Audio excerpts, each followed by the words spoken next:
Hello， 大家好，我是森林。笑。明线。我们今天来到了松山车站，然后我们今天的拍摄范围5分埔或者5分埔到劳合夜市这附近之周围。那今天用的底片是 Kodak Ultra Max 400。今天的规则，今天的主题是故事跟符号，看是真的照片中的故事，或者是我们想象出来的故事，或者是用符号组合出来的故事，希望它会有趣。那祝我们今天好运，耶耶！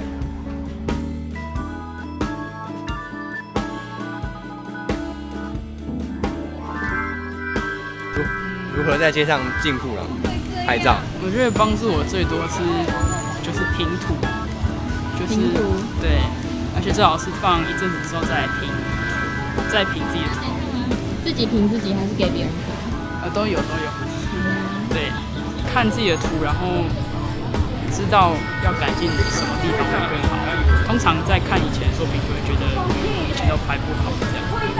多看看人家为什么你会喜欢这照片，然后你要去在看着照片的时候，就想想看你为什么喜欢它，然后再拿自己的跟自己的照片比较，觉得说，那我喜欢我的照片是为什么喜欢？一张平图好了，有些时候自己会有自己的盲点，所以这时候你就需要找一个好的导师，不管是你的朋友，或者找摄影老师，或者是一般人，看他们喜不喜欢这照片，他们有什么样的感想，任何人都可以，你可以多听听看。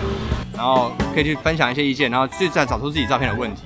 然后当然最重要的就是要多拍啦，你一定要一直上街去拍，不然你根本没有东西可以练习，所以一定要去多练。而且在街上不单单只是拍到好照片而已，你还要很多应对的技巧等等之类的，所以你要一直练习。对，找出为什么，寻求 feedback， 然后多练习，就会进步嘛。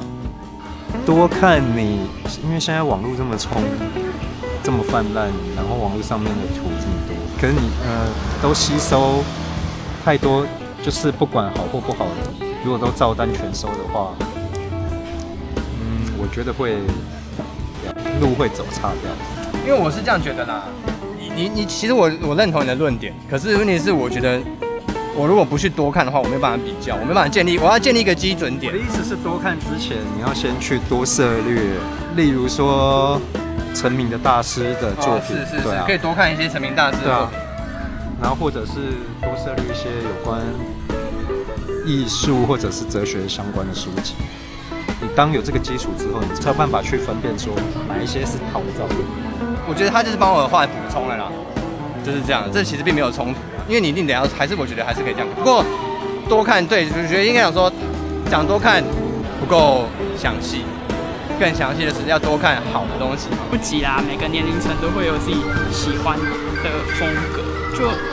就看你喜欢哪一种，然后会慢慢成长。我靠，其他人好像也没什么拍照。你这边应该很难有符号的传回去。传回去。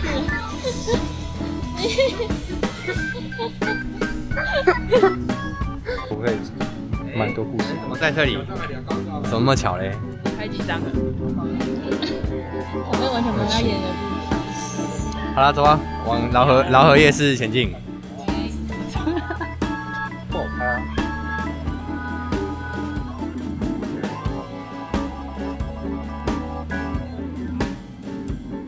啊！借我过一下，我要欣赏哦。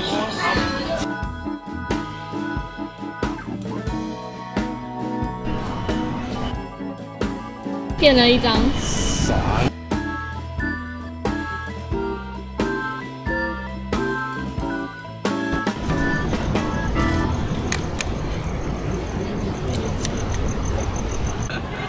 红灯了，来，开始。你就说要讲，我刚刚说我们今天拍完了，我们拍完了。我们拍完了。那你们今天拍怎么样呢？很烂。不好说。我觉得我也拍得不好。好啦，那如果有喜欢我们的东西，或者有什么想法想要跟我们交流，请留言。那就这样，拜拜。拜拜。拜拜。